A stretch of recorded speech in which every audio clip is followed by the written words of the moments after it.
ಸನ್ಮಾನ್ಯ ಸಭಾಪತಿಗಳೇ, ಮಾನ್ಯ ಸದಸ್ಯರಂತ ಡಿಸೋಜ ಅವರು, ರಮೇಶ್ ಬಾಬು ಮತ್ತು ಇತರರೆಲ್ಲ ಕೂಡ ಎಲ್ಲರದ್ದು ಒಟ್ಟಾರೆ ಸದನದ ಎಲ್ಲ ಸದಸ್ಯರಿಗೂ ಕೂಡ ಇದರ ಬಗ್ಗೆ ಆಸಕ್ತಿ ಇದೆ. ಈಗ ಒಟ್ಟಾರೆ ಕೇಂದ್ರ ಸರ್ಕಾರ ಡೊಮೆಸ್ಟಿಕ್ ಸಿಲಿಂಡರ್ಸ್ ಪ್ರಾಬ್ಲಮ್ ಇಲ್ಲ ಸಭಾಪತಿಗಳೇ, ಎಷ್ಟು ಸಪ್ಲೈ ಆಗ್ತಿತ್ತು ಅಷ್ಟು ರೆಗ್ಯುಲರ್ ಸಪ್ಲೈ ಆಗಿದೆ. ಈಗ ಅವ್ರಿಗೆ ಏನು ಸಿಕ್ಕಿಲ್ಲ, ಏನು ಸಿಕ್ಕಿಲ್ಲ ಅಂತ ಅವ್ರಿಗೆ ಉಪವಾಸ ಬಂದ ಹೇಳ್ತೀನಿ. ಡೊಮೆಸ್ಟಿಕ್ ಪ್ರಯಾರಿಟಿ ಇರೋದು ಡೊಮೆಸ್ಟಿಕ್ದು. ಗೃಹ ಬಳಕೆನ ಯಾವ ಕಾಲಕ್ಕೂ ನಿಲ್ಸೋಕ್ಕಾಗಲ್ಲ. ಅದಕ್ಕೆ ವ್ಯವಸ್ಥಿತವಾಗಿ ಇದಕ್ಕೆ ಎಷ್ಟು ಬೇಕಾಗ್ತದೆ ಅನ್ನೋದನ್ನು ಕೂಡ ಮಾಹಿತಿ ಇದೆ. ಪ್ರತಿದಿನ 3,52,921 ಸಿಲಿಂಡ್ರು ದಿನ ಖರ್ಚು ಮಾಡ್ತಾ ಇದ್ದಾರೆ, ಬಳಕೆ ಇದೆ. ಅದಕ್ಕೆ ಅವಶ್ಯಕತೆ ಆದಷ್ಟು ಇಂಡಿಯನ್ ಆಯಿಲ್ ಕಾರ್ಪೊರೇಷನ್ನು ಮತ್ತು 3 ಕಾರ್ಪೊರೇಷನ್ಸು ಒಟ್ಟಿಗೆ ಅದನ್ನು ವಿತರಣೆ ಪ್ರತಿದಿನ ನಡೀತಾ ಇದೆ.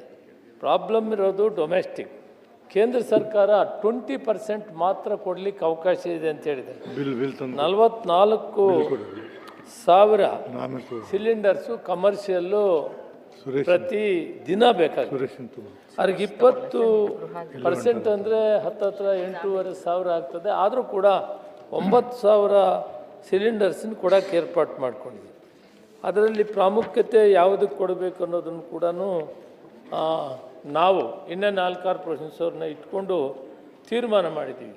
ಆ ತೀರ್ಮಾನದಂತೆ ನಾವು education institutions, students hostels, hospitals, other than essential institutions, ಈ ಇಂಪಾರ್ಟೆಂಟ್ ಇವಿಗೆ ನಾವು 4,200 ಕೊಡ್ತಾಯಿದ್ದೀವಿ.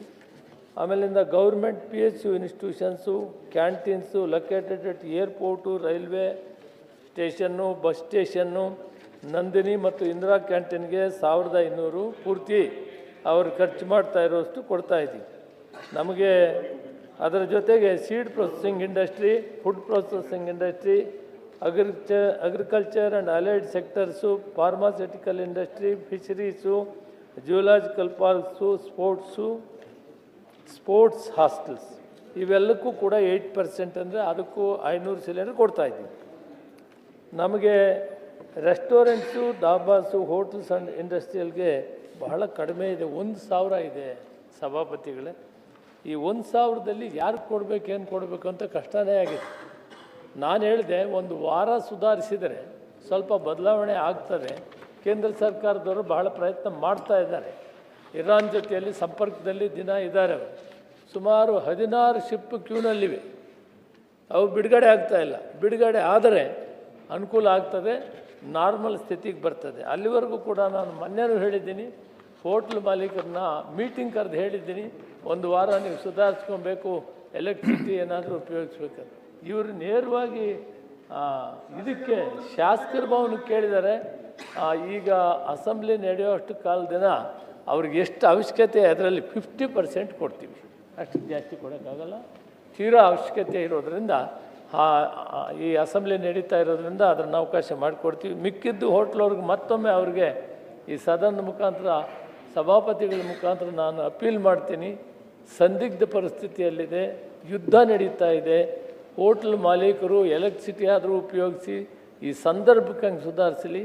ಈ 1,000 ಸಿಲಿಂಡರ್ನ ಒಂದು ವಾರ ಕ್ರೋಢೀಕರಿಸಿ ಒಂದು 10,000 to 15,000 ಸಿಲಿಂಡರ್ ಮಾಡಿ ಅಸೋಸಿಯೇಷನ್ನ ಕರೆದು ಡಿಸ್ಪರ್ಸ್ಮೆಂಟ್ ಹೇಗೆ ಮಾಡ್ಕೋಬೇಕು ಅಂತ ಹೇಳಿಬಿಟ್ಟು ಅವ್ರಿಗೆ ನಾನು ನೆಕ್ಸ್ಟ್ ಮಂಡೇ ಅವ್ರನ್ನ ಕರೆಸಿ ಮಾಡ್ತೀನಿ. ಇಷ್ಟು ಮಾತ್ರ ಮಾಡಲಿಕ್ಕೆ ಸಾಧ್ಯವಾಗ್ತದೆ. ಇದು ವಾಸ್ತವ ಪರಿಸ್ಥಿತಿ ಸಭಾಪತಿಗಳು.